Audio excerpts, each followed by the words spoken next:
Hello, I would like to welcome you to Winter Haven Hospital's Total Joint Program. This is your guide for a total joint replacement. We are pleased you have chosen us for your total joint replacement surgery. My name is Samantha Shelton, and I am the orthopedic nurse navigator for Winter Haven Hospital, and I will be narrating this educational PowerPoint presentation. Before we begin, I would like to discuss ways to keep you safe. Please remember to wash your hands or use hand sanitizer often. Practice social distancing before and after your elective procedure. And please, wear a mask if you are out in public. Again, welcome to Winter Haven Hospital. We are located at 200 Avenue F Northeast in beautiful Winter Haven, Florida. Winter Haven Hospital promotes a healthy lifestyle by not permitting smoking on our campus. If you do smoke, please consider stopping prior to surgery.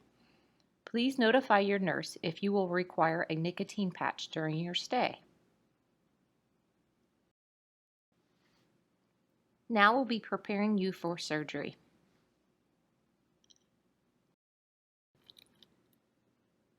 Your surgeon will have your primary care physician complete a preoperative physical prior to scheduling your procedure. After you are scheduled, a pre-admission testing nurse will notify you to discuss multiple items. They will ask if you have any current healthcare directives, which includes living wills or healthcare surrogates. They will also provide instructions on getting you prepared for the day of your surgery. They will compile a list of your current medications so that way we have them on file. During this time, they will remind you which medications you should take the morning of your procedure.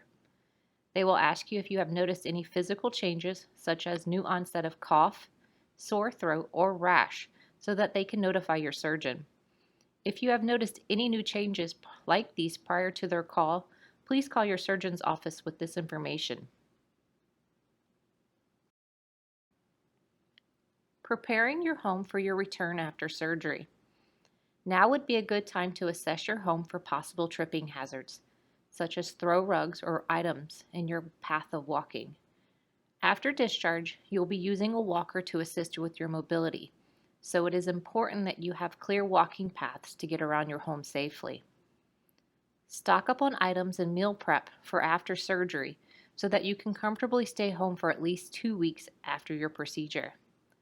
Move frequently used items to a counter height for ease of access.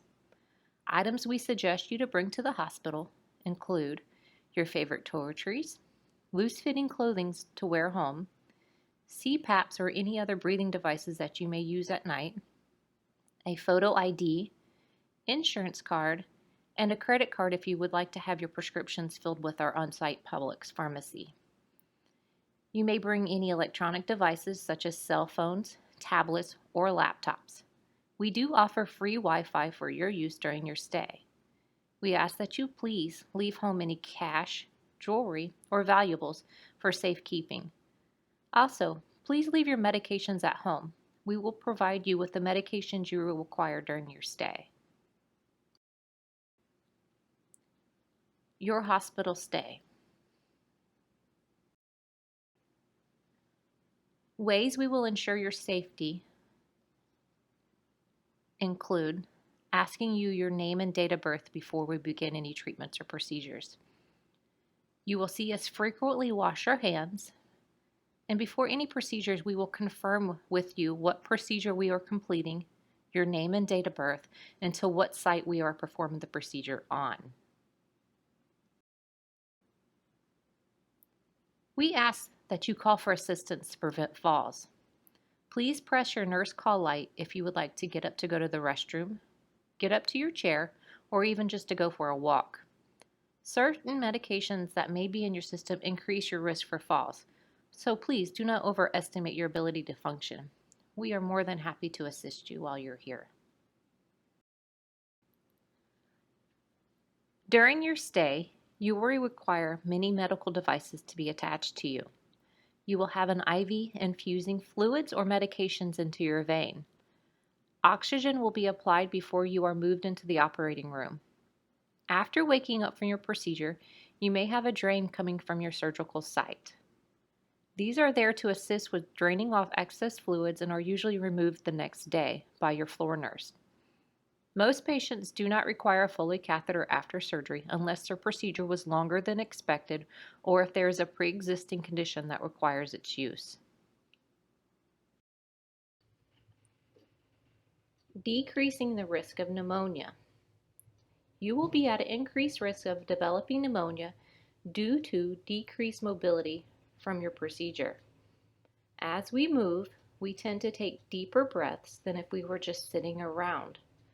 We will encourage you to take deep breaths after your procedure by encouraging to move while you're in the bed. We'll also help you get up and get into the chair and encourage you to use an incentive spirometer that we will provide. The incentive spirometer, or IS, is a breathing device that encourages deep breathing. We will educate you on the way it works and remind you to use it 10 times every hour while you're awake to decrease your risk of developing pneumonia. The way it works is the mouthpiece is placed in your mouth like a pipe, and you will take a deep breath in like you're getting ready to blow out birthday candles. The middle section of the IS will rise. Your goal is to increase the level with each breath in. This encourages the air at the bases of your lungs to circulate. It may cause you to cough, which is normal. Increased risk for developing blood clots. Another item that you're at an increased risk of developing are blood clots. Blood clots are also known as deep vein thrombosis or DVTs. They are caused by prolonged bed rest or inactivity. Ways to prevent blood clots include applying sleeves to your legs that squeeze and release to help keep the blood flowing in your legs. Your doctor will also prescribe a type of medication to help thin your blood. The nursing staff and physical therapy will work with you to increase your mobility and decrease your risk of developing blood clots. Day of surgery. You will begin your day in the preoperative unit.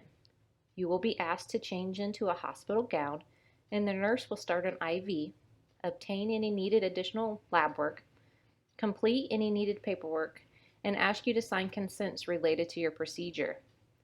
You will meet with your surgeon and anesthesiologist. They will discuss if you will benefit from a nerve block before your procedure begins. Next, you will be moved to the operating room. It may be cool in this room, but you will be provided with warm blankets to keep you comfortable. You are then moved over to the operating table and attached to monitors for your procedure. When you wake up, you will be in the post-care anesthesia unit, or PACU. During this time, the staff will continue to perform frequent monitoring of your vital signs and control your pain. Usually you're only in the PACU for a brief time before you are able to be moved to the 8th floor for the rest of your hospital stay. Day 1 after surgery. When you arrive to the 8th floor, you will be greeted by the orthopedic staff. You will be educated on how to use your nurse call light, television, and telephone. The nurse call light is the red button located on a remote control. This control also controls a light above your bed and your television. Your television can provide you with education and entertainment during your stay through our Get Well network. This network includes information regarding your hospital stay, access to the internet and movies. Please feel free to ask for assistance if needed. We are more than happy to help.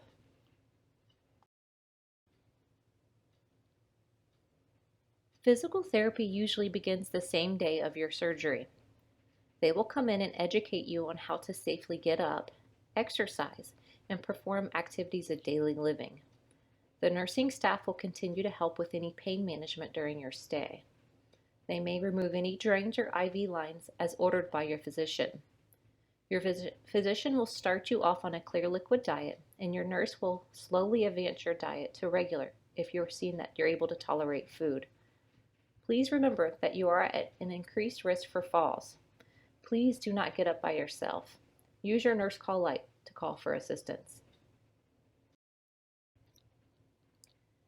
The remainder of your hospital stay will include more physical therapy, pain management, and discussion of your discharge plan. Most patients only stay 24 hours at the hospital, so discharge planning usually begins the morning of your surgery. Equipment will be ordered if required, and a safe discharge destination will be determined. Florida has a new law in regards to opioids. Most patients only qualify for a 3 to 7 day prescription for pain medication. The nursing staff will educate you on different alternatives to help with pain control. Some alternatives include elevating the affected extremity. Please remember, if you are a total knee replacement patient, never put a pillow under the knee. Place the pillow under the heel or lower part of your calf.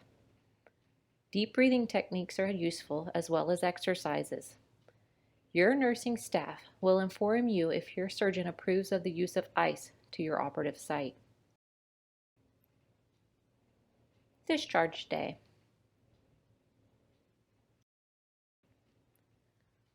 On the day of discharge, we will ask you to arrange transportation home, or we can provide assistance if needed.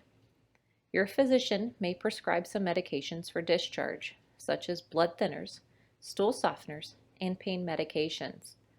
We have a Publix pharmacy located in-house that could fill your prescriptions and deliver them to your bedside. They accept most insurances, and payment can be processed at the bedside during delivery. Please remember that every medication has side effects. Pain medications can cause constipation, nausea or vomiting, and itching. The most common side effect of pain medication is the constipation. It is very important that you have regular bowel movements, so stool softeners or laxatives may be required. Blood thinners can increase the risk of bruising or bleeding. If you notice any bleeding from your nose or blood in your stool or urine, please notify your physician. Please remember to take all medications as prescribed. It is very important that you attend your follow-up appointment. If you are unable to make it, please call the office to reschedule. Please refrain from any scheduled dental work for at least 6 months following your surgery. If dental work is needed, please notify your dentist that you are a total joint replacement patient. Remember to always wash your hands if you're changing or applying a new dressing to your operative site. Regular hand hygiene will help to prevent infection. Your discharge nurse will provide you with a card that lists your name, surgeon's name, and the name of your procedure. Please keep this card in your wallet in case you need to return to the emergency room within 90 days following your procedure. This will assist the emergency room staff to notify your surgeon.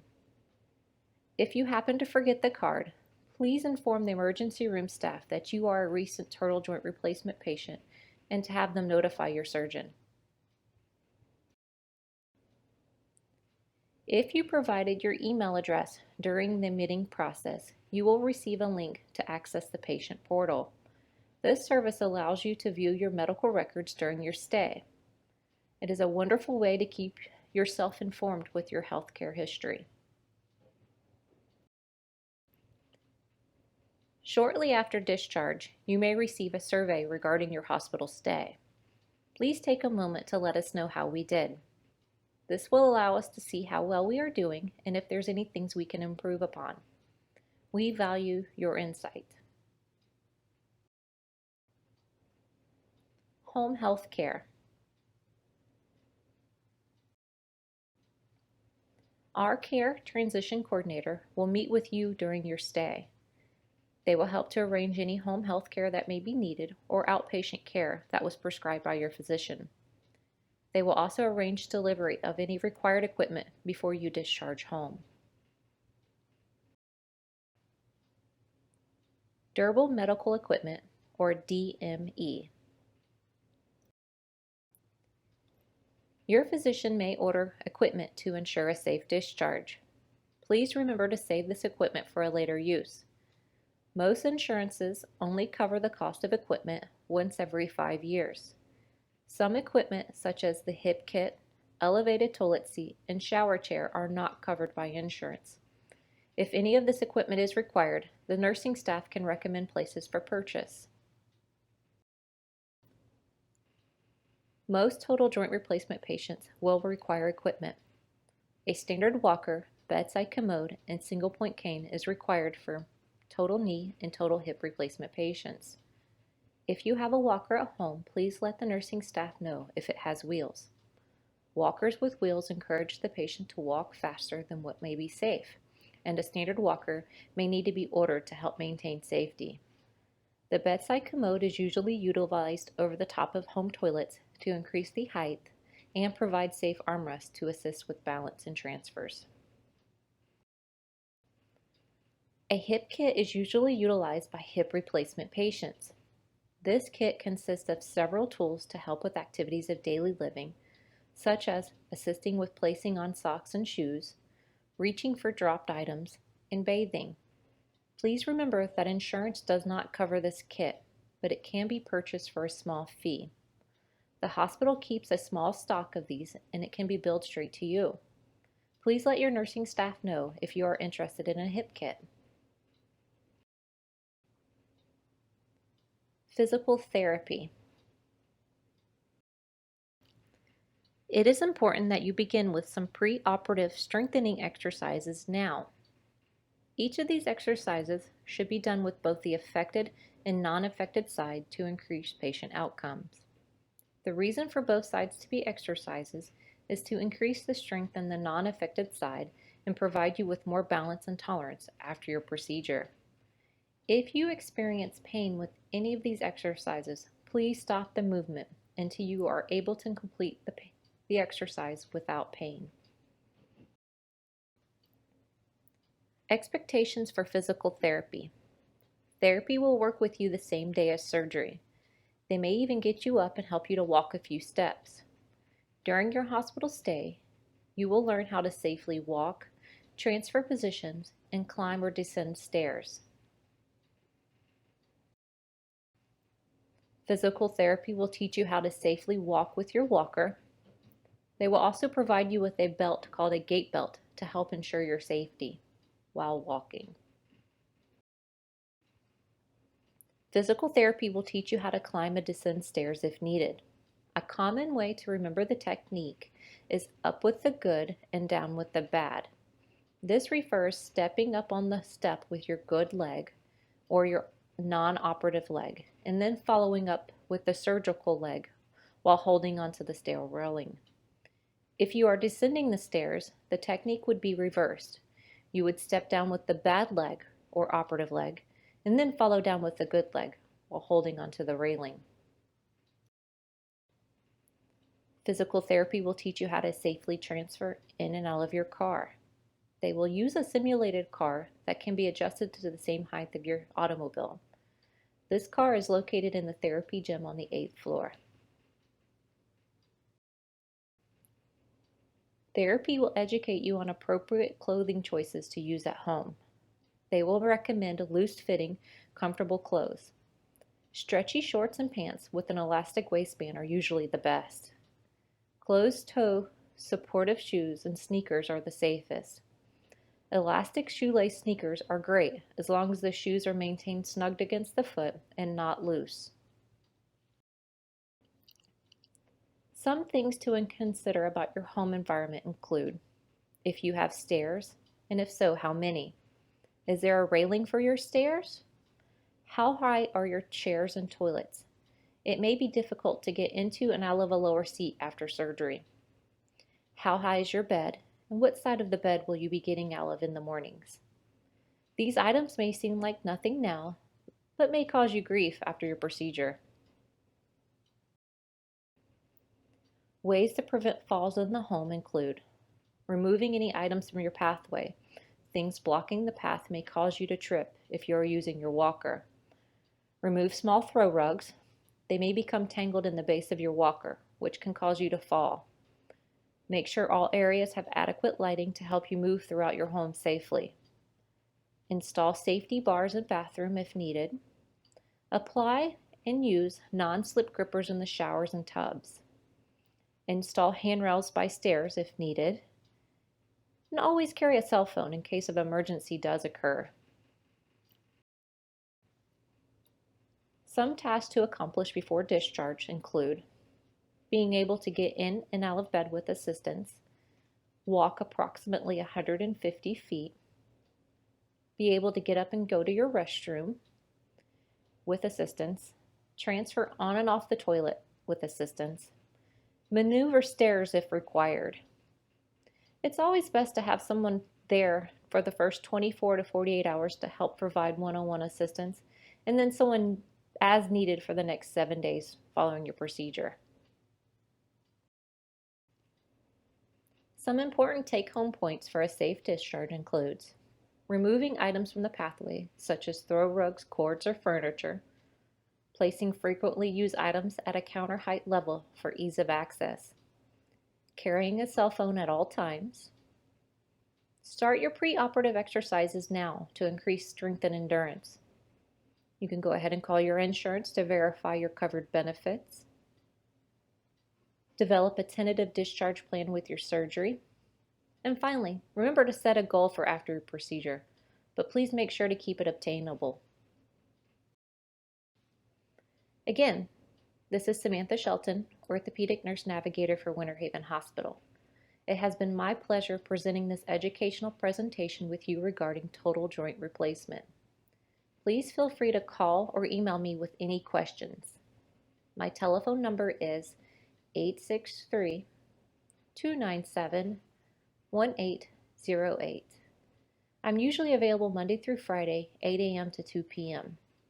Please, I do ask that you send me a quick email telling me how I did on this presentation. I look forward to meeting you in person the morning of your procedure. Lastly, our total joint replacement team wants to thank you for taking the time to watch this presentation. We look forward to seeing you and helping you regain your independence. Have a great day.